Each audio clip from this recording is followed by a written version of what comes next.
Hello প্রিয় বন্ধুরা, আজকে আমরা আলোচনা করব 100% স্কলারশিপ ইন প্রাইভেট ইউনিভার্সিটি। অর্থাৎ আমরা কিভাবে বা কোন উপায়ে 100% স্কলারশিপ পাবো প্রাইভেট ইউনিভার্সিটিতে। মূলত আমরা আমরা যে জিনিসটা দেখে থাকি, আমাদের দেশে প্রাইভেট ইউনিভার্সিটি গুলো খুব বেশি একটা স্কলারশিপ দেয় না স্টুডেন্টদের জন্য। এবং আমরা নর্মালি জেনে থাকি যে প্রাইভেট ইউনিভার্সিটি মানেই সেখানে এক গাদা টাকা লাগবে, অর্থাৎ 8 থেকে 10 লাখ টাকা না হলে আমাদের প্রাইভেট ইউনিভার্সিটিতে পড়াই যাবে না। সেই দিক বিবেচনা আজকে আমরা আলোচনা করব কিভাবে 100% স্কলারশিপ পাওয়া যায় প্রাইভেট ইউনিভার্সিটিতে। মূলত এটার জন্য আমরা 3টা ইউনিভার্সিটিতে সার্ভে করেছি, এবং যে 3টা ইউনিভার্সিটি আমাদের রেজাল্টের উপর বেস করে, অর্থাৎ এসএসসি এবং এইচএসসি রেজাল্টের উপর বেস করে আমাদেরকে স্কলারশিপটা প্রোভাইড করে থাকবে। এক্ষেত্রে তারা 100% স্কলারশিপ পর্যন্ত প্রোভাইড করতেছে, অর্থাৎ যেখানে আমাদের এডুকেশন কস্ট হবে প্রায় শূন্যের কাছাকাছি।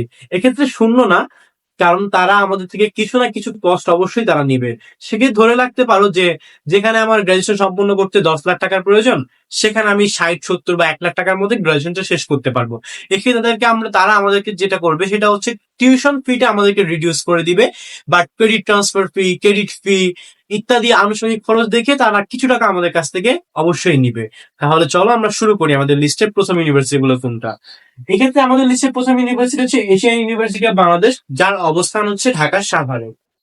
এবং উত্তরা ইউনিভার্সিটি আমাদের লিস্টে দ্বিতীয় নাম্বারে আছে, এবং বাংলাদেশ ইউনিভার্সিটি আমাদের লিস্টে তৃতীয় নাম্বার আছে। উল্লেখ্য, উত্তরা ইউনিভার্সিটির অবস্থান হচ্ছে উত্তরাতে এবং বাংলাদেশ ইউনিভার্সিটির অবস্থান হচ্ছে ঢাকার মোহাম্মদপুরে।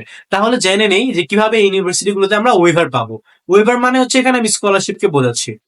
মূলত তোমার রেজাল্ট যদি হয়ে থাকে এসএসসি এবং এইচএসসি তে দুইটাতেই গোল্ডেন জিপিএ 5, অর্থাৎ A+ তুমি যদি পেয়ে থাকো, তবেই তুমি সেখানে 100% স্কলারশিপ পাবে। অর্থাৎ তোমার টোটাল টিউশন ফিটা 100% ওনারা রিডিউস করে দিবে।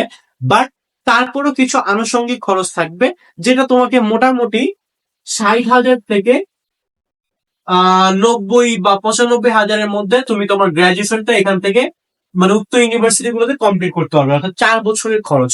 আমরা জানি বা যেখানে আমাদের ইউনিভার্সিটিতে খরচ হচ্ছে প্রাইভেট ইউনিভার্সিটিতে 7-8 লাখ টাকা, 5-6 লাখ টাকা, সেখানে কিন্তু এই খরচটা অনেকটাই কম।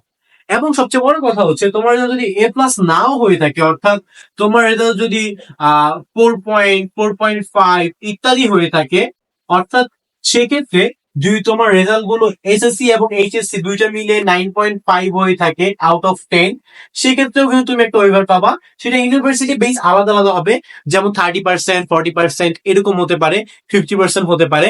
তবে যদি তুমি মোটামুটি 80-এর উপরে পেয়ে থাকো, অর্থাৎ মিনিমাম 4 মানে এসএসসি তে 4, এইচএসসি তে 4, অর্থাৎ 8, অথবা যে কোনো ভাবে তোমার যদি আউট অফ 10 তোমার মার্ক যদি হয়ে থাকে 8, জিপিএ যদি হয়ে থাকে 8, তবেই তুমি সেখানে ওয়েভার পাবা 20, 30 বা 40 এরকম পার্সেন্টেজে। তো এই ছিল আজকের মূলত ভিডিওটি। ভালো লাগলে অবশ্যই বন্ধুর সাথে শেয়ার করতে পারো। আর তোমার যে বন্ধুটি জিপিএ 5 পেয়েছে কিন্তু কোনো পাবলিক ইউনিভার্সিটিতে চান্স পায়নি, বাট কম খরচে প্রাইভেট ইউনিভার্সিটি খুঁজতেছে, তার সাথে কিন্তু ভিডিওটি অবশ্যই শেয়ার করবে। অ্যান্ড ভালো লাগলে সাবস্ক্রাইব করবে। ধন্যবাদ।